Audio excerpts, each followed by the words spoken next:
our duty to our customers, right, is affordable and reliable energy. And more now, customers need sustainable and cleaner energy. I think that's where all three of the things that we're involved in on this panel, that's to some extent what's driving that. We do have to be more and more customer-centric as utility providers.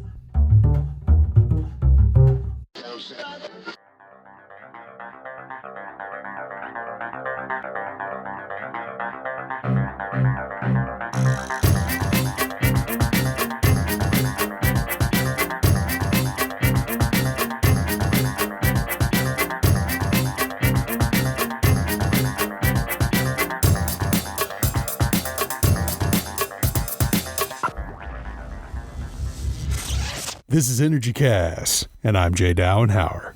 Today we're talking about 3 renewable energy ventures being developed by 3 of the country's most preeminent utilities. We recorded this episode for a panel I was hosting on renewable energy.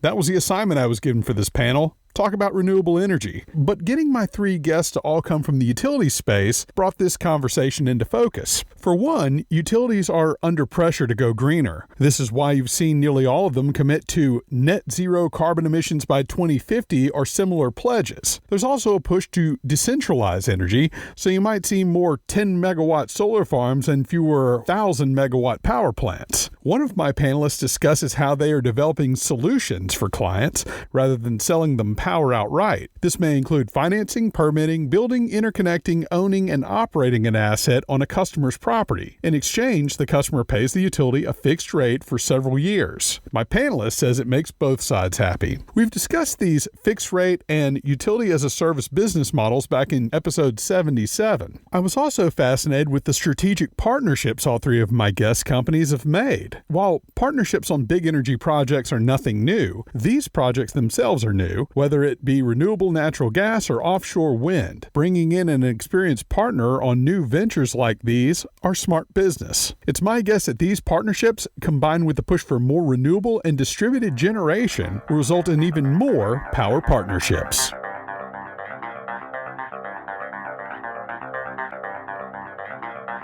My guests today are part of my panel, The Wide World of Renewable Energy, recorded for the PowerGen Plus virtual series. My panelists are, for offshore wind, Mike Osseri, Vice President Business Development for Eversource Energy. For solar, Sam Booth, Technology Development Director for Duke Energy Sustainable Solutions. And renewable natural gas, Ryan Childress, Director of Business Development for Dominion Energy, representing Align RNG. You may remember I recently covered offshore wind with Dominion Energy in episode 118. Eversource is the other offshore wind developer with turbines in the Atlantic and many more to follow. It was great, therefore, to also get Dominion on this panel in this capacity to talk about their renewable natural gas effort, which I first discussed with another Dominion panelist way back in episode 65. And finally, Duke Energy Sustainable Solutions just formed at the end of April, so this was one of the first times that team has shared their plans for this group. The day before DESS was announced, I was speaking to some Duke folks who told me to keep an eye on LinkedIn. And sure enough, Duke Energy Sustainable Solutions was announced the following day with a pretty splashy push. I hope you enjoy my panel on renewable energy.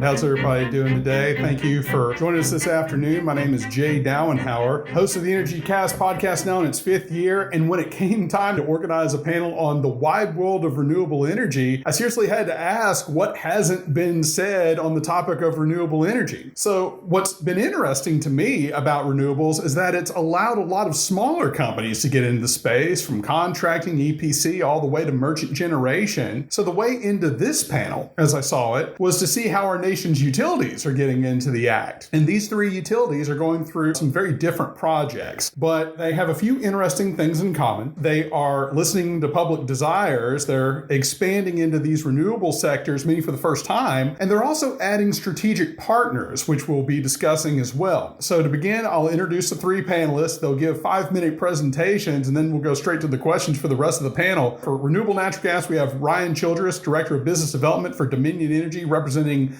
Line RNG Solar. That'll be Sam Booth. He's Technology Development Director for Duke Energy Sustainable Solutions. And for offshore wind, we have Michael Seri, Vice President of Business Development for Eversource Energy. And Mike, we'll start with you. How you doing? I'm very well, Jay. Thanks very much for hosting this event and for asking Eversource to be a part of this. I'm excited to be part of this. So let me start by giving you a quick overview of our partnership, because Eversource is not embarking on offshore wind alone. We have a partner with a company named Ørsted. And I'm sure many of you have heard of Ørsted, but if not, Ørsted is a Danish-based energy company that began developing offshore wind farms over 20 years ago. And they've grown into the world's largest offshore wind developer out there. And they began to expand into the United States about the same time that Eversource began to seriously look at offshore wind as a large-scale energy resource for New England. For those of you that don't know us, Eversource is a Boston and Hartford-based energy company. We're the largest energy company in New England. We deliver power, natural gas, and water to over 4 million customers in New Hampshire, Massachusetts, and Connecticut. Let me tell you a little bit about our partnership. Eversource and Ørsted formed a 50-50 partnership in 2016 to deliver offshore wind into the Northeast. And together, we jointly own 2 lease areas in federal waters, about 20 miles south of Martha's Vineyard. And together, we estimate those 2 lease areas have the capacity to hold over 4,000 megawatts of offshore wind farms. To date, we have contracts in place for almost half that capacity. We have 3 projects that we are developing. They're South Fork Wind, Revolution Wind, and Sunrise Wind. And I'll quickly give you an overview of those projects. I'll start with South Fork Wind because that's the first wind farm we anticipate to place into service. It is a 132 megawatt project that will interconnect into the very eastern end of Long Island. We're in the final stages of permitting for that project, and we anticipate it going into service at the end of 2023. Our next project in the queue is Revolution Wind, and is a 704 megawatt project that will interconnect into Rhode Island, but it will serve both Connecticut and Rhode Island. 400 megawatts will serve Rhode Island, 304 megawatts will serve Connecticut. I would characterize it as it's in the middle of permitting, and we anticipate it being placed into service in 2025.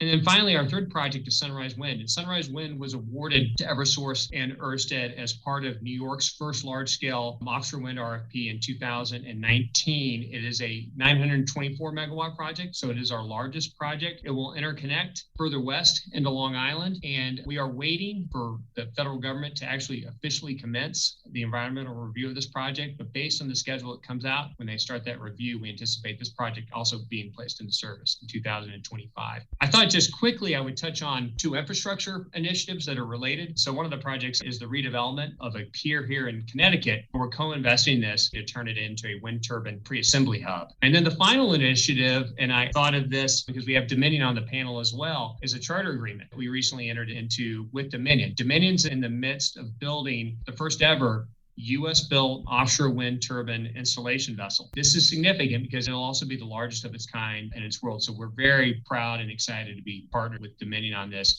When the vessel is completed at the end of 2023, we, being Eversource and Ørsted, will charter the vessel to install the wind turbines for Revolution Wind and Sunrise Wind. When those projects are complete, it will then sell to Virginia to work on Dominion's very large offshore wind project that will be in service, I believe, in the 2026 timeframe. So those are the slides I'd prepared. All right. Thanks so much, Mike. That was great. And one of the things that made me want to reach out to you was I had in one of my previous episodes with Dominion Energy got to go out and see the demonstration project they had. And they said, yeah, the other turbines in the Atlantic are owned by Ørsted and Eversource. That's the other big project out there. So it's fun to your project as well. All right. We're now going into solar with Sam Booth, Technology Development Director, Duke Energy Sustainable Solutions. Hey, Sam, how you doing? Hi, Jay. Thanks for having me. Looking forward to chatting with everybody and kind of sharing what we've been up to here at Duke. So I work for the unregulated part of Duke. Duke Energy Sustainable Solutions is a new brand created a couple months ago, bringing in together a couple older brands focused on utility scale solar, distributed solar, and resiliency projects. So I joined Duke from the old REC Solar team. So I'll talk mostly about kind of our distributed renewables projects and offerings. But the DES launch was really predicated by our customers asking for a larger and kind of more holistic solution. For those of you who don't know, Duke Energy's regulated utility covers parts of the Carolinas, Florida, Ohio, and Kentucky. but I'll focus on our unregulated solutions, which are kind of nationwide. A little background here. Who are our customers? So we're looking at large commercial industrial projects for the most part. 8 of the top 10 retailers, about 100 plus schools and universities, state and local governments, agricultural food processors and producers. Most of our projects are in the 1 megawatt. Some of them are less, but a couple megawatts up to 32 megawatts, small front of the meter projects and large behind the meter projects. In addition to solar, we do energy storage, microgrids, and other things too. There's one example there, the largest rooftop solar in Colorado, 6 megawatts. A little more context on the REC team. So we've been at distributed solar for about 20 years, done over 850 projects in 27 states, totaling about 600 megawatts. If we talk about solutions, our solutionscape covers off-site generation, off-site wind and solar, along with utility scale power plants. And then we look at our distributed solutions, so behind the meter distributed generation, some energy efficiency, decarbonized fleets, and microgrids and resiliency. So most of my examples as we go forward will cover more about solar, but just know that the offering is broader and more holistic, and it has a pretty wide solution space in addition to offering financing and contracting for our solutions and O&M. One customer example is Home Depot. They're interested in cutting their emissions, meeting some of their environmental and sustainability goals, as well as providing cost savings. We see a lot of customer interest when you can match those two things together. So that's what we did with Home Depot. We did projects on about 10 stores for solar and storage, some rooftops, some carports, and provided both cost savings and environmental benefits to them. Another example is a project we worked on with Montgomery County. We worked with our partners to develop solar PV and integrate that in with a combined heat and power system and smart controls to not only provide cost savings, but also resiliency in this case. So a microgrid resiliency project with them. Most of our projects are done under PPA agreements with customers. This is where Duke will build, own, and operate the asset and handle the interconnection and permitting, as well as the upfront capital costs. These are long-term projects, commonly in the 20-25 year frame, sometimes less, sometimes more. And during this time, the customer is paying us a fixed rate for power, and they get savings, and they can predict their future energy spending. And we own and operate the system and take the hassle of building and financing and running it and let our customers focus on their core businesses. So that's what I wanted to share just to get us started. Thanks for having me, and look forward to chatting more with the group.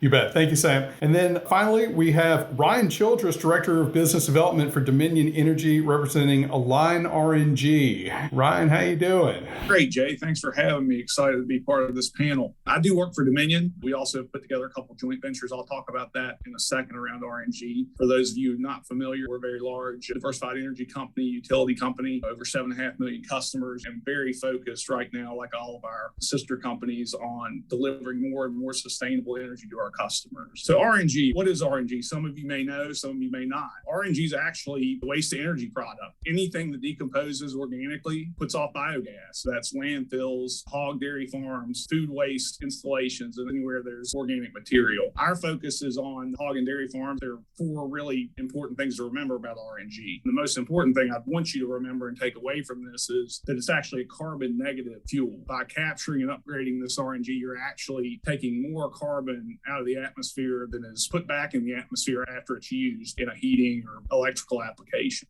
It also provides customers with clean energy. Obviously, it diversifies across industries, and agriculture, farmers, other agriculture companies can diversify their revenue stream, take part in the clean energy economy, and it actually improves manure management generally. It can create other products, fertilizer, et cetera, that agriculture companies can then monetize and participate in the circular economy. So how's it work? You see a farm, and the striped dome, if you will, is basically a covered lagoon or an anaerobic digester. The waste is captured there. There's no oxygen. The biogas emanating from that is then captured through a series of small pressure gathering lines. The biogas in its raw form is about 60 to 65% CH4 or methane, which is just natural gas, and the balance being mainly CO2 and then some other small trace other elements. Basically, what goes in must come out. So it's really just corn and water, or grain and water. And then we have to upgrade the gas after it's collected, and then it's injected into either a transmission or a local distribution line and distribute out for customer use. For Dominion's part, we've actually made what we believe is the largest RNG investment in the United States, and we've done that through two partnerships. I'm here representing our joint venture with Smithfield, which was the initial foray for us in the RNG field. We committed $500 million to that to develop RNG facilities across the country at Smithfield and their contract farm sites. And then a month or so ago, we announced the expansion of our partnership with Vanguard Renewables, which is our development partner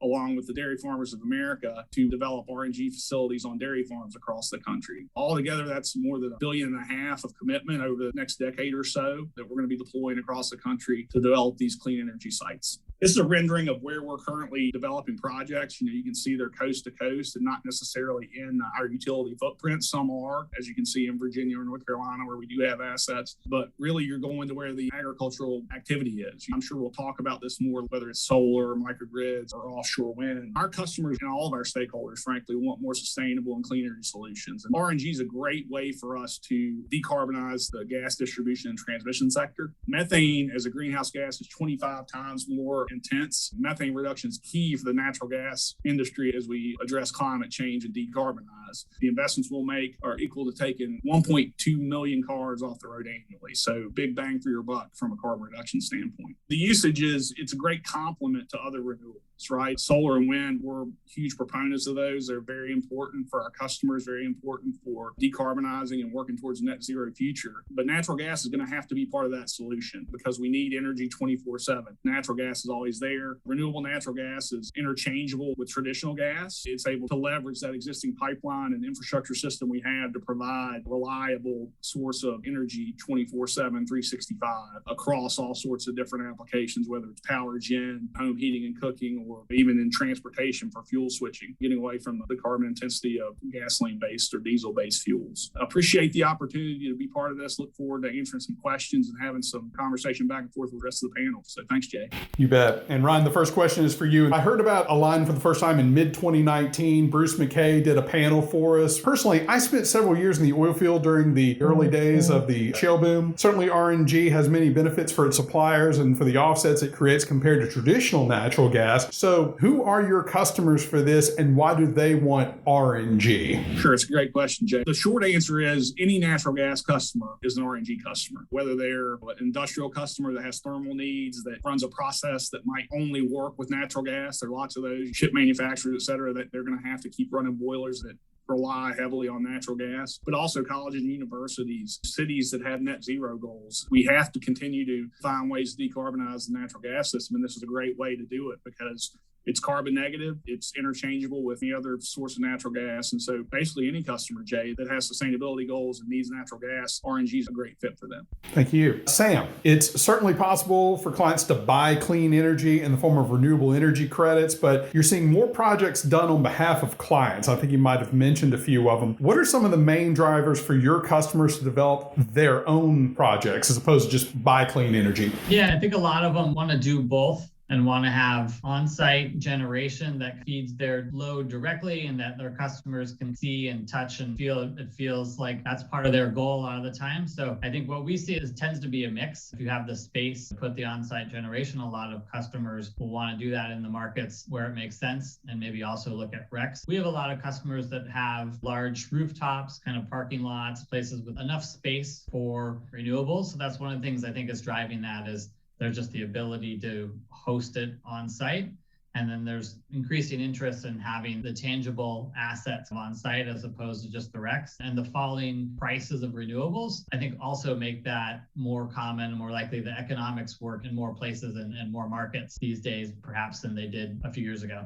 Yeah, Michael, on offshore wind, can you elaborate on what makes the East Coast, especially the Northeast, a prime area for offshore wind development and why Eversource, which is a utility, is investing in seeing these benefits in offshore wind? And maybe I might frame this with Dominion's a big player, you're a big player, but if you look at a lot of the people who've applied for these projects on the BOEM website, they're LLCs, they're not all utilities. So can you take us through what's the advantage there?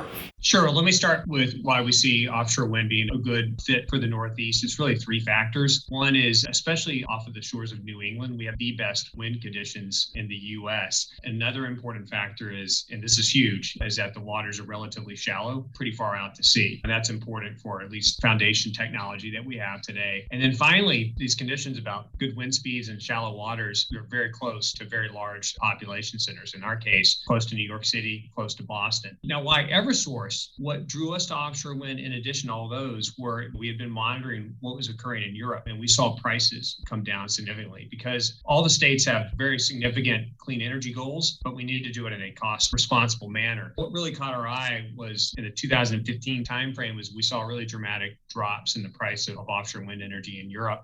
And what was driving that were technological advances. So that caught our eye. And also we looked, quite frankly, at the very aggressive clean energy goals that the states we serve had. And we believe in an all of the above type approach in all sources of clean energy. And we saw offshore wind as being a very natural complement to what was already underway and being done in a large scale. Yeah, that kind of resource next to the most populated parts of the country, I think it was probably an opportunity you couldn't refuse, right? Yeah. And then just quickly, your LLC comment, I kind of suspect what you're getting at is you're seeing companies do these in partnerships. Now, EverSource and Ørsted, we were the first ones to form a partnership in the U.S., but the other developers, to a large extent, are taking a similar approach. And I can't necessarily speak to the other developers, but for us at EverSource, what was important to us was to focus on what our core competencies are. And we knew we were experts in siting and permitting and building onshore transmission facilities, but offshore, especially when it comes to the generation, something we have not done before. And so that's why we brought in a partner with Ørsted. A very natural fit there.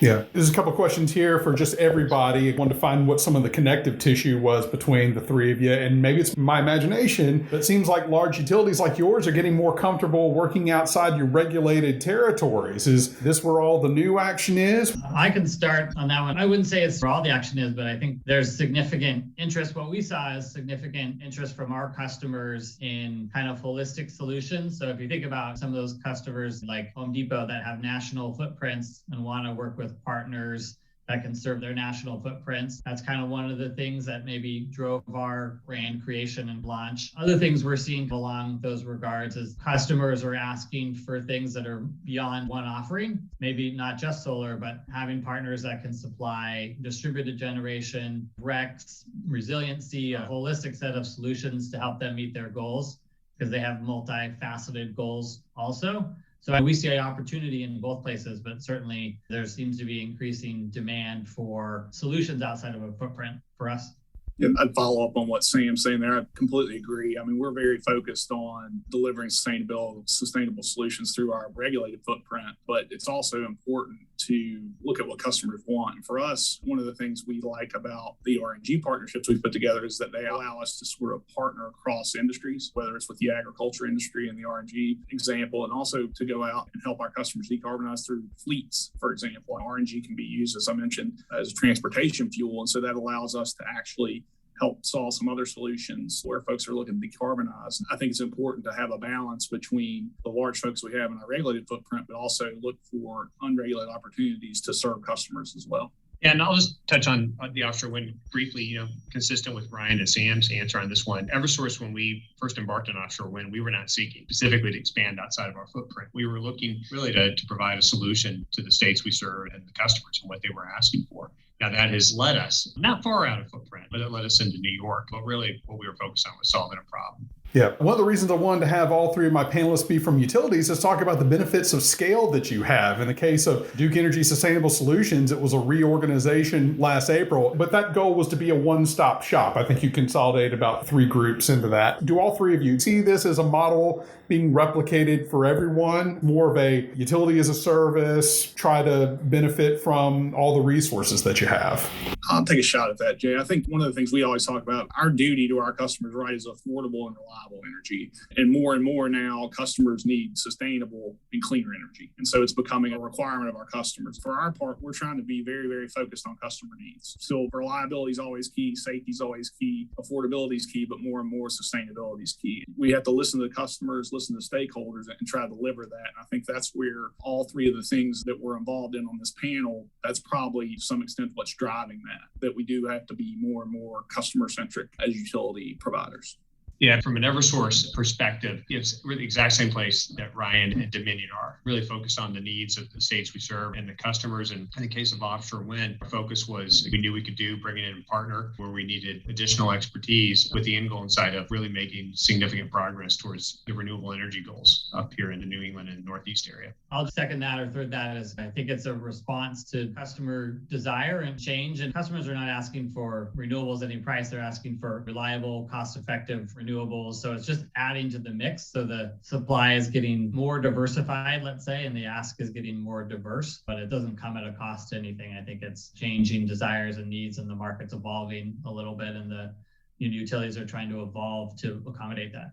Yeah, all these seems like really good opportunities for all of you. The other thing I talked about at the very beginning before the introductions was all of you pulled from the outside to develop these projects here that you have. Duke bought REC Solar. Sam, I believe you came from REC. Dominion partnered with Smithfield for Align, and EverSource working with Ørsted. You were talking about that, Mike. Where else do you see yourselves pulling from the outside, and do you see this ramping up, bringing on these strategic partners to help with a lot of these new and exciting projects? I can start. I don't think partnerships are necessarily new. They've been in our industry, well, certainly in the energy industry for a long time. I think you typically see them, and certainly in this case with EverSource and Ørsted, you see them on the larger projects, but also in particular from an EverSource and Ørsted perspective, kind of knowing where our areas of expertise were and partnering with another like-minded entity that can complement your areas of expertise. So it's really, to a large extent, partnerships are formed knowing where your expertise starts and where it stops. Yeah, I agree with that. And I think you added, I think you see it where there's growth opportunities. So new places where utility doesn't have that experience, they look for partners. I would say I expect more and more of that in the future. Just kind of as we evolve and there's more opportunities, we'll look for more partners to deliver more solutions that our customers are asking for.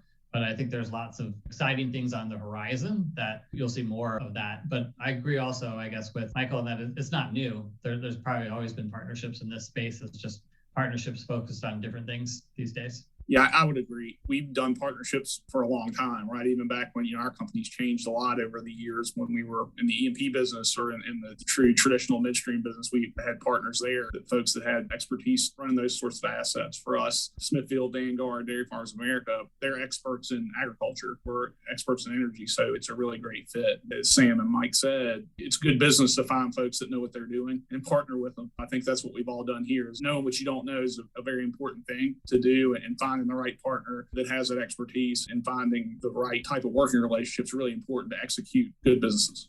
I'll try to get through as many as I can. Hey, Ryan, can RNG be used in fuel cells, or do you need additional cleanup? How clean is RNG? It's interchangeable with tariff gas. The short answer is yes, it can be used in fuel cells because you have to meet tariff quality. Now, if you have a specific fuel cell application, I would say that has to go beyond, with certain water requirements, maybe that's above and beyond, say, a certain pipeline tariff. Now, there's a possibility any natural gas would have to be dried out more or something. But the general answer I would say is no. We've run some fuel cells. We used to have one up in Connecticut. This gas would be fine to do that. And have any of the dairy farms used RNG to create their own microgrid? It's also a couple of farms together, like a network, right?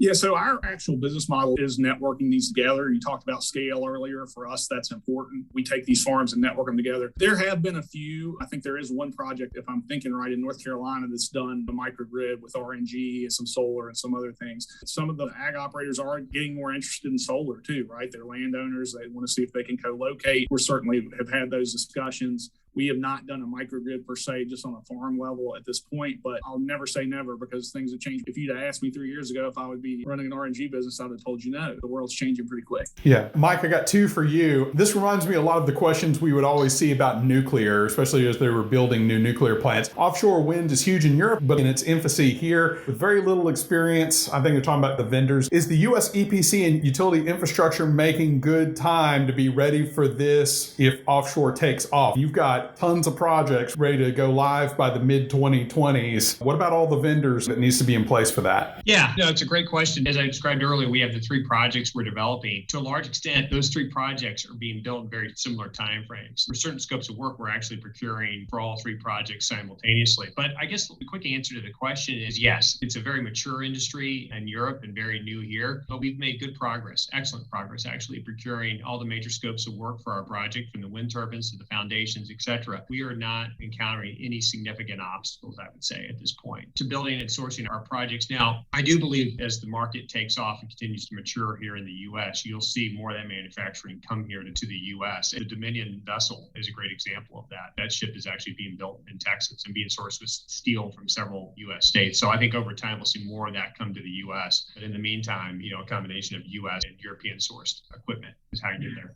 And then the other question for you, Mike, is given the recent tropical storm, I think they're talking about Henri. It was a hurricane. Yeah. For the record, it was a hurricane. Hurricane I was in Henri. Connecticut. Yes.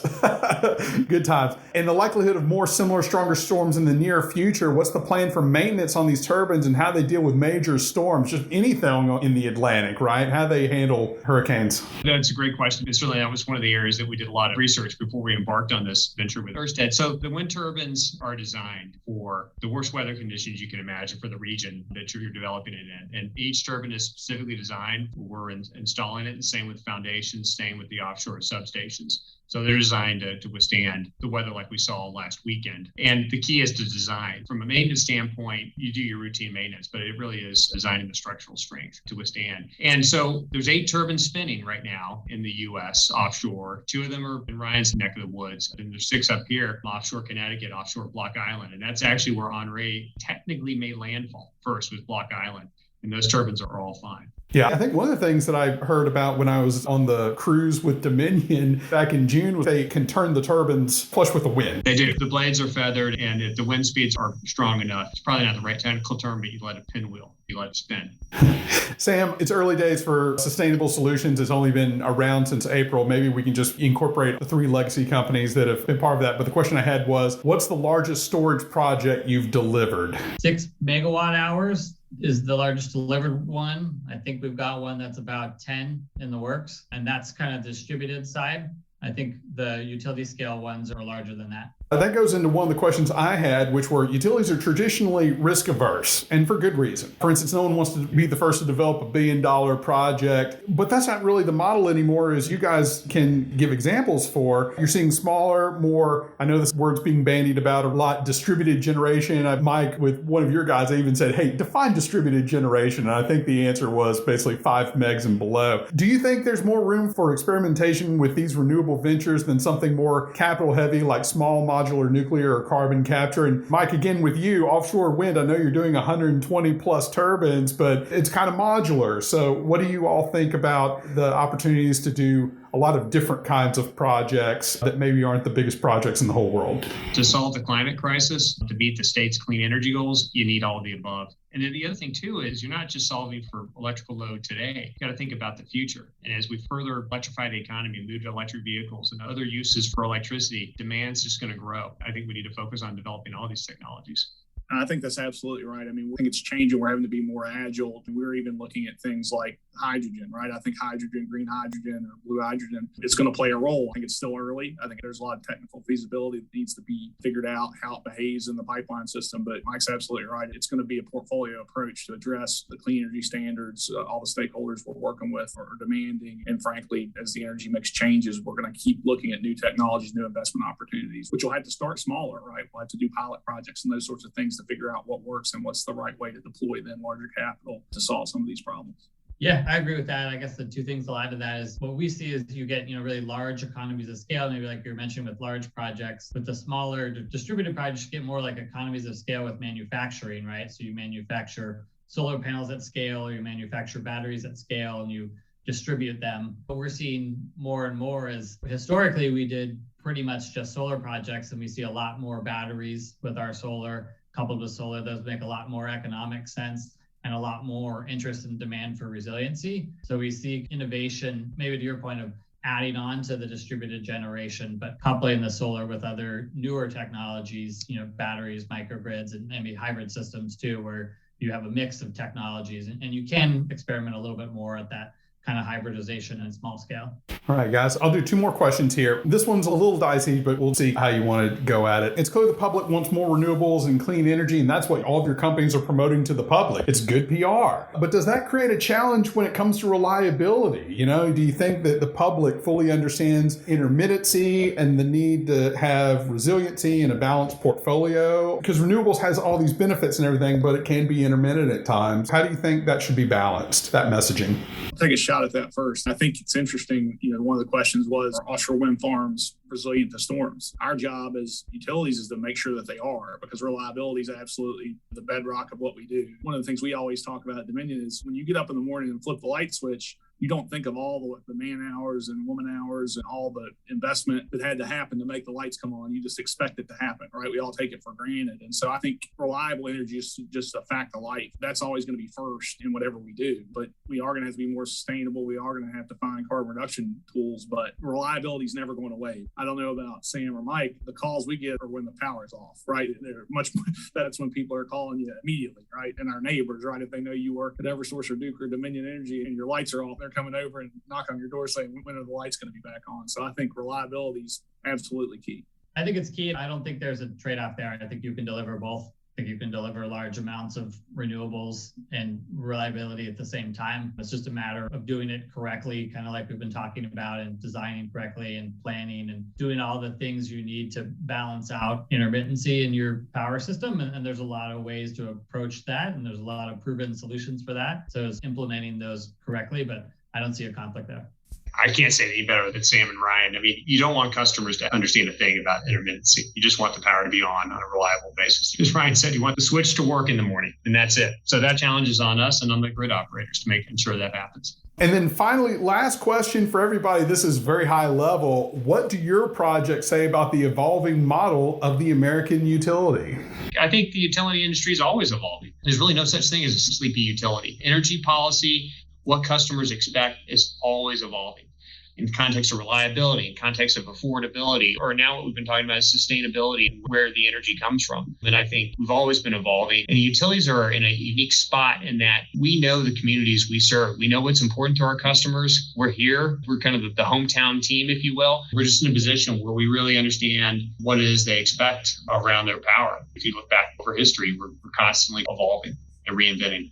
I think that's well said, Mike. We've got to, and we talked about it a lot. The reason we're working on the things we're working on this panel are because all of our stakeholders are looking for it. But we have to continue to evolve. And I think Mike said it well, we always have been, right? We've changed a lot. When you look at the amount of coal generation and the way that's changed because of demands on that, and you don't see reliability changes due to that. And Sam's right. There doesn't have to be a trade-off. We work every day constantly to figure out how we push technology to deliver more sustainable solutions, but do it in a cost-effective, reliable way. And I think that's why we probably all get up in the morning and enjoy our jobs and work for the companies that we work for. All right. Well, guys, I appreciate this was absolutely wonderful. And I appreciate everyone's insights on all this and sharing with everybody your projects that you're working on. And I'm going to pitch it back to you. How was that?